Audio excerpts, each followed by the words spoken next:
예, 반갑습니다. 이번 시간에는 산업곤충 사육 기술에서 영양 조건이 되겠습니다. 영양 조건과 관리, 곤충 사육을 할 때는 사람도 마찬가지입니다만 우리 먹거리가 가장 중요하죠, 그죠? 그래서 어느 정도 먹이를 주고 어떤 영양분이 포함되어야 하는가, 그리고 얼마만큼 줘야 되고 어느 때 줘야 되는가, 그리고 어떤 형태로 줘야 하는가, 이런 것들이 핵심 내용이 되겠습니다. 그래서 이 사육은 그 곤충의 성장과 생식 과정을 통해서 사육 개체를 늘리기 위함이기 때문에 그렇다. 그러니까 정식을 많이 시켜야 된다, 그죠? 그러면 한 상이 뭐 5배 늘어났다, 10배 늘어났다, 100배 늘어났다, 100배 당연히 좋겠죠, 그죠? 예, 그 얘기입니다. 이를 위해서 해당 곤충에 대한 생리 생태적 지식을 통하여 쉽게 확보할 수 있는 대체 먹이원을 개발하거나 인공 사료를 개발할 수 있어야 하고, 곤충의 먹이는 기본적으로 종마다 서로 다른 차이를 갖고 있겠죠. 특히 각각의 먹이가 구성하는 탄수화물, 단백질, 지방, 미네랄, 비타민, 수분 등 필수 영양 성분의 기틀 등의 기본 틀은 서로 비슷하더라도 비율적 차이뿐 아니라 2차 대사 화합물 같은 물질의 차이가 존재한다, 이렇게 이해를 하시면 됩니다. 따라서 적정 먹이를 이용하지 못하게 된다면 그 곤충은 성장뿐 아니라 생식에는 더 안 좋은 영향을 미치게 된다 하는 얘기입니다. 그러면 여기 이제 기주 식물이 있고, 여기 이제 인공 사료, 여기 대체 먹이가 되는 겁니다. 그러면 일반적으로 이제 그 곤충을 키울 때 기본적으로 인공 사료, 원래는 이제 기주 식물에 예를 들어서 곤충이 이 식물을 먹는다 하면은, 그러면 이것을 이제 병인 같으면 우리가 키울 필요가 없지만은 익충이다, 이것을 활용해서 뭔가 고용 창출, 그러니까 산업화 하겠다 하면은 인공 사료를 먹여서 더 잘 크게 하고, 그리고 이제 여기 부족할 시기는 또 대체 먹이로 또 활용을 해야 된다 하는 얘기입니다. 그러면 인공 사료 메뉴는 과거 50년 동안 인공 사료를 이용한 곤충 사육 연구들이 있어 왔습니다. 그래서 신지에 의하면 1300종 이상의 곤충에서 인공 사료에 의한 사육이 시도되었다. 분류 군별로 보면 나비모기 556종, 딱정벌레 모기 284종, 파리모기 279종 순입니다. 그 외의 곤충 무리들에 대해서는 개발된 사료의 수가 매우 적습니다. 인공 사료를 개발하기 위해서는 식성이 유사한 근연종에서 인공 사료가 개발되었는지를 자료를 통하여 우선 확인이 필요하다는 거죠. 그 다음 만일 사료가 개발되었다면 그 사료를 이용해 목표종에 대한 사육 시험을 시도해보고 문제점을 파악하여 기존 사료를 첨가 개량해 나가는 방법이 바람직하다.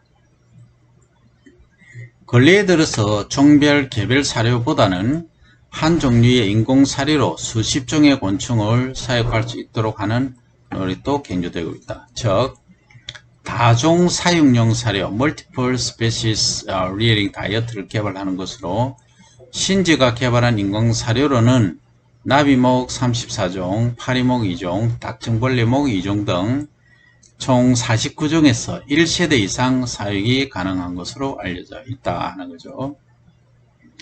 그 다음 인공 사료는 해당 곤충이 섭식해서 먹어서 생육, 발육, 산란 등 세대를 반복하는 데 문제가 없어야 된다, 그죠? 그 다음 따라서 인공 사료 조건은 영양소가 충분히 함유되어 있고 영양소 간의 균형이 맞아야 되고, 그러니까 A라는 영양분을 섭취를 하면 B를 이제 추가로 주는데, 만약에 A하고 B하고 상충되는 그러한 문제점이 발생하는 먹이를 주면 문제가 된다는 거죠, 그죠? 그 다음 필요한 섭식 자극 물질이 존재해야 되고 섭식 기피 물질이 함유되지 않아야 된다. 그러니까 얘를 보면은 또는 냄새를 맡거나 하면은 이게 먹어야 되는데 먹고 싶은 욕구가 있어야 되는데 냄새가 영 안 좋다 뭐 좀 구린내가 난다 이러면 안 먹어요 얘들이. 그래서 향긋한 냄새가 나야 먹는다 그죠. 그래서 섭식 기피 물질이 함유 안 되어야 된다 그죠. 그 다음 소화 흡수나 대사를 제외하거나 기량하는 물질을 함유하지 말 것 등이 갖추어져야 된다 하는 이야기가 되겠습니다. 결국 아까 얘기한 것들이 기량이기도 하지만 기량은 먹고 난 이후의 얘기고 미리 이제 냄새라든지 이 자극적인 것 때문에 섭취 안 하도록 해서는 안 된다 이 얘기죠. 영양으로 보면 뭐니 해도 단백질 아니겠습니까? 탄수화물, 단백질, 지방 이렇게 가는데 탄수화물은 기본이고 인공 사료의 단백질원으로 가장 널리 사용되고 있는 것은 카제인입니다. 카제인은 시판되고 있는 다른 단백질 원과 비교했을 때 순도가 높고 곤충이 필수로 하는 아미노산 균형이 비교적 좋은 것으로 알려져 있다. 하지만 곤충 종에 따라서는 보다 값싼 대두분 또는 대두박이 사용되며 기타 콩류의 미세분말이 사용되기도 하며 이스트, 소위 원기수 또는 에비오제, 꽃가루, 강낭콩, 클로레라 등이 이용되기도 한다 하는 것이죠. 이 사실은 대두박을 쓰면은 이 단백질원으로 아주 좋습니다. 그죠? 그래서 뭐 대두박을 일반 농가에서 많이 쓰고는 있습니다. 있는데 여기도 여러 가지 검사를 해봐야 되겠죠. 그 다음 이스트, 꽃가루, 강낭콩, 클로렐라 등도 이용된다는 거죠. 곤충의 이 필수 아미노산은 포유동물의 것과 마찬가지로 알기닌, 히스티딘, 이소류신, 류신, 라이신, 메치오닌, 페닐알라닌, 수레오닌, 트리토판, 바알린 등 10종이 되겠습니다. 이 같은 필수 아미노산 이외의 아미노산도 영양적으로 의미가 있을 뿐 아니라 중요한 역할을 함이 밝혀졌다. 그죠? 실내로 이와맹충의 인공 사료에 질소원으로서 필수 아미노산 10종만을 넣은 경우보다도 전 아미노산을 넣을 경우 유충의 생육이 빨라지고 생존율도 현저히 높아졌다는 결과가 있다는 거죠. 그러니까 필수 아미노산도 넣고 그 다음에 비필수 아미노산도 함께 넣어야 된다는 것이 핵심입니다. 그죠? 근데 사실은 이 대두박이 싸거든요. 이 싸니까 이걸 많이 이제 활용을 하고 있다는 거죠. 그 다음 탄수화물은 에너지원으로서 기주의 단백질이나 지질도 이용하지만 가장 중요한 것은 이제 탄수화물인데 주로 이제 단당류, 과당류, 다당류, 당, 알코올이 이용되지만 이용할 수 있는 범위는 곤충의 종에 따라 매우 다르다. 포도당과 자당이 가장 많이 이용되는데 가격이 상대적으로 비싼 편이라서 대량 사육에는 설탕을 이용하기도 합니다. 고분자의 전분이나 덱스트린을 사용하기도 하지만 이들을 이용할 때는 해당 곤충의 소화 효소를 고려해라. 그러니까 저분자는 잘 흡수 이용하지만 고분자는 소화가 안 된다. 그죠?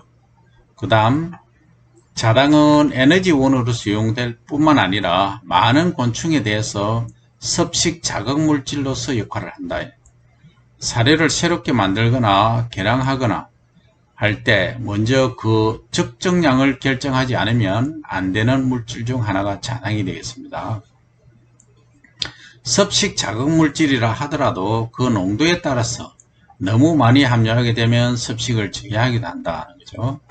그 다음 이제 지방산 보면 대부분의 곤충은 체내에서 지방산을 만들 수 있기 때문에 사료에 지방산을 넣지 않아도 생육이 가능합니다. 하지만 나비목이나 메뚜기목 같은 경우 일부 곤충은 C18의 고도 불포화 지방산, 소위 리놀산, 리놀렌산이 결핍되면 생육이나 산란이 나빠지거나 정상적인 우화가 이루어지지 않는 것으로 알려져 있다. 그래서 군뱅이 같은 경우에서는 딱정벌레목이기 때문에 조금 덜하지만 이 다른 나비목하고 메뚜기목 같은 경우에서는 이 불포화 지방산이 들어가야 알을 잘 놓는다. 그죠? 따라서 인공사료에 이들 불포화 지방산을 직접 첨가하기도 하지만 대부분은 콩기름, 채종류, 올리브유 등의 기름을 첨가한다 하는 것이죠. 다만 이들 불포화 지방산이나 기름을 첨가하면 사료의 산화가 빨라지기 때문에 항산화제를 넣는 것이 좋을 때도 있다 하는 것이죠. 뭐랄까요. 하나가 좋으면 하나가 나빠지는 이런 아이러니한 상황이 연출이 된다 하는 거죠. 리포겐 같은 경우에는 곤충의 영양 요구물질 중 가장 큰 특징이 스테롤입니다. 먹이로부터 스테롤을 섭취하지 않으면 정상적으로 성장할 수 없다는 거죠. 인공사료에는 보통 콜레스테롤이 사용되지만 누이와 같이 자연 사료를 먹인 경우는 식물에 함유되어 있는 베타 시토스테롤을 체내에서 콜레스테롤로 전환시켜 이용할 수 있는 곤충도 있다는 거죠. 한편으로 누이에 있어서 이 베타 시토스테롤은 섭식 자극 물질이기도 하기 때문에 식물성 곤충에서는 어떤 스테롤이 적합한지 대량 사육 전에 시험해 볼 필요가 있습니다.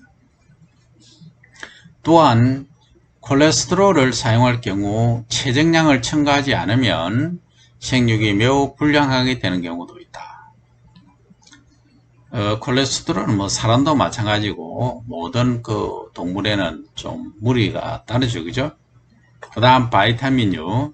곤충의 바이타민 요구는 나비목, 파리목, 딱정벌레목 등에서 잘 연구가 되어 있는데 비타민 B 군 중에서 시아민, 리보플라빈, 나이아신, 펜토세닉 애시드, 펜토세닉산, 피리독신, 폴릭 애시드, 폴릭산, 엽산, 그 다음 바이오틴은 필수 물질로 간주되는 것이 일반적이다 하는 얘기죠. 근데 공생미 식물을 갖고 있는 종에서는 전부 필요치 않은 경우도 있다는 거죠. 식물성 곤충의 대부분이 아스크로브산이 결핍된 사료에서는 전혀 자라지 못하는 종이 있는가 하면 이와명충처럼 수컷은 정상적으로 생육하지만 암컷은 전혀 우화를 하지 못하는 경우도 있다는 거죠. 참 다이나믹합니다. 그죠?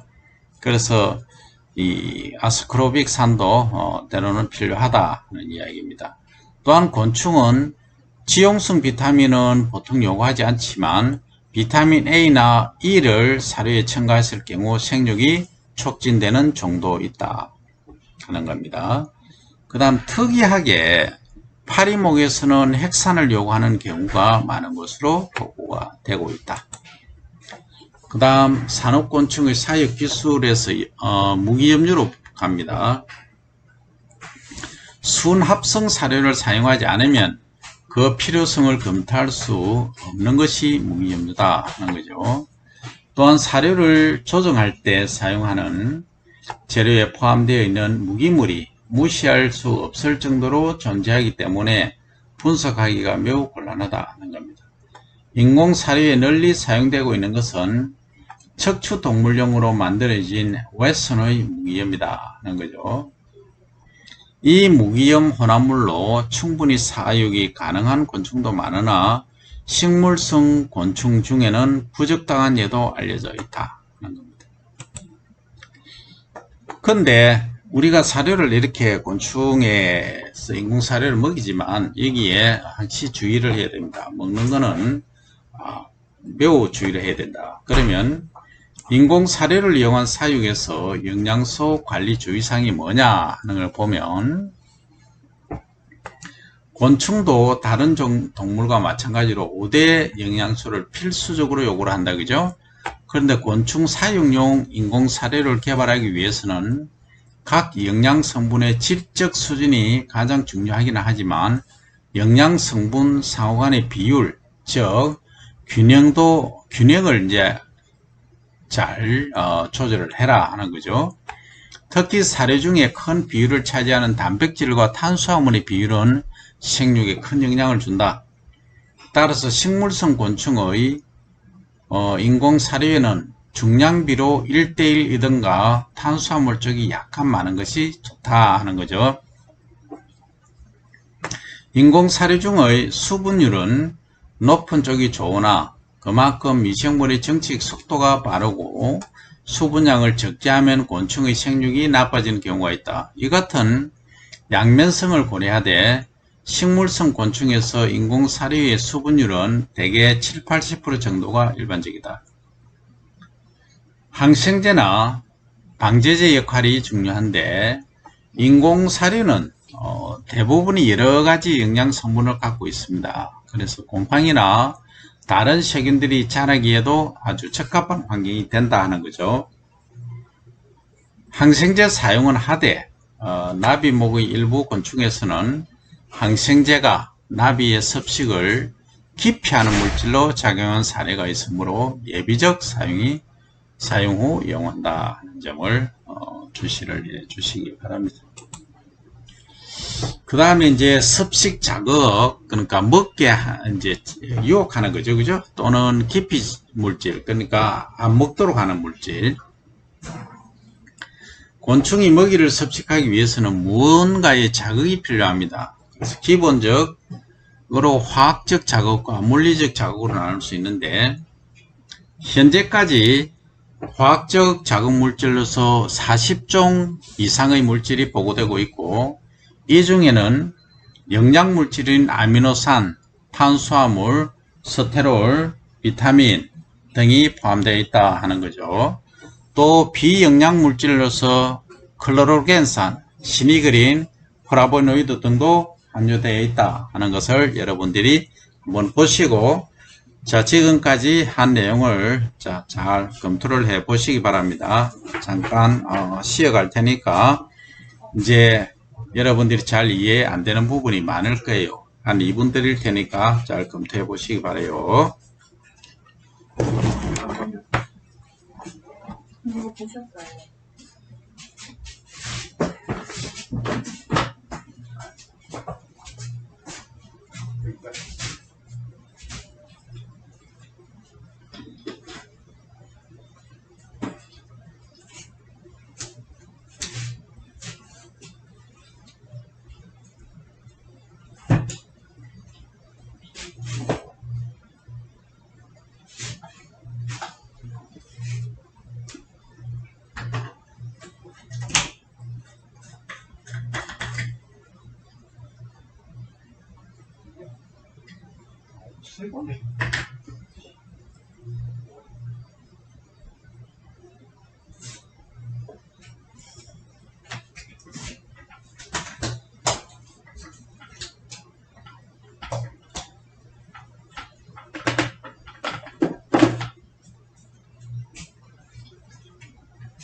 지금까지 충분히 살펴보셨나요? 예, 할 일이 많죠, 그죠?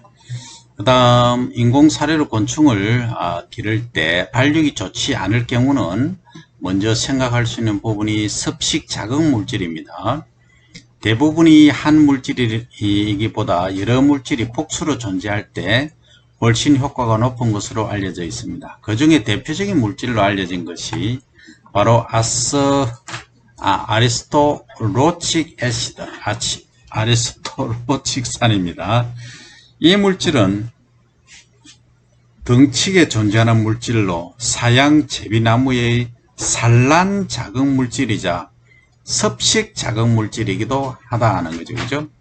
그래서 어떻게 하면 잘 먹게 할까? 이것이 중요한데, 그 미국의 한 예를 보면 UC 데이비스에서 어떤 연구를 했냐면, 쥐들이, 그러니까 실험쥐가 있어요. 주로 흰쥐죠. 이런 애들이 잘 안 먹어, 먹이를 만들어 놓으면. 그러면 무언가를 유인을 해야 되는 거죠. 그 뭔가가 뭐이죠. 중요하죠. 그래서 그 한국에 계신 교수님은 거기서 연구한 결과 그걸 이제 좋은 이제 물질을 개발했다는 거죠. 쥐가 잘 먹도록 하는 그걸 이제 개발해 놓으니까 상당히 이게 홍도가 되는 거예요. 쥐가 엄청 잘 먹는 거죠. 그죠?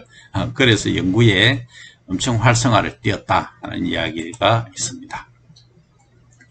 그 다음 섭식 자극 또는 기피 물질 두 번째는 인공 사료에 있어서 물리적 자극으로서 단단함, 조직감, 수분량, 균일성 등이 있습니다. 사료의 물리성에 관여하는 물질로는 사료를 굽게 해주는 물질, 대개 한천이나 아가 등이 사용되고, 최근에는 그 젤라틴이나 CMC, 카르복실 메틸 셀룰로스로 이것도 이용되고 있습니다. 보다 값싼 카라기낭을 사용하기도 합니다.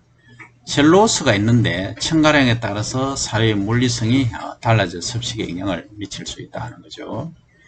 그 다음에 한편 사료의 첨가물 중에 곤충의 기피 물질이 함유되어 있을 수 있습니다. 그래서 곤충은 사료 중에 섭식 자극 물질이 전부 함유되어 있지 않아도 섭식하지만 기피 물질은 하나만 있어도 그 영향이 크게 나타난다는 거죠. 그래서 이걸 여러분들이 주의를 하시라.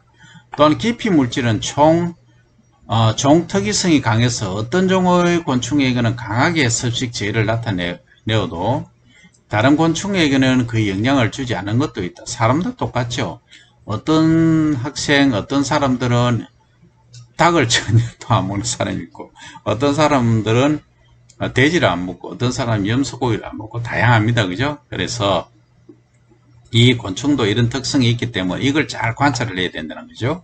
예를 들면 배추 흰나비가 주로 먹이로 이용하는 배추와 식물에 글루코시놀레이트라는 물질이 함유되어 있는 겁니다. 이게 이제 기피 물질이라는 거죠. 그러면 자, 요걸 어떻게 또 활용할 수 있느냐 하면 배추에 이제 여러 가지 나방들이 있어요. 그러니까 가해하는 충들도 있겠죠. 그러면 요 글루코시놀레이트라는 물질을 물에 타서 또는 뭐 다른 거에 해서 스프레이를 해버리는 거죠. 그러면 얘들이 여기 냄새 난다. 이 먹기 싫다. 안 먹는 거예요. 그럼 배추를 안 먹죠. 그러면 배추가 충에 대한 피해를 줄 수 있다. 이런 방법 한다는 거죠. 그래서 이 기피 물질, 기피 또는 식물, 다른 하나 또 예를 들면, 여러분들 우리가 향을 맡는 것 중에 로즈마리도 있고 뭐 다양하게 있잖아요. 이런 것 중에 로즈마리는 심으면 뭐 모기가 기피를 해요. 싫어하죠. 그러니까 모기가 끓는 데는 로즈마리를 심어라. 이런 이야기가 있습니다. 그죠? 그런 식으로 활용한다. 이 얘기입니다. 그 다음 이 물질은 배추 흰나비가 배추를 먹을 수 있는 먹이라는 것을 인식하게 해준다. 하지만 배추 흰나비에게는 고마운 물질이지만 다른 곤충들에게는 독약이 된다.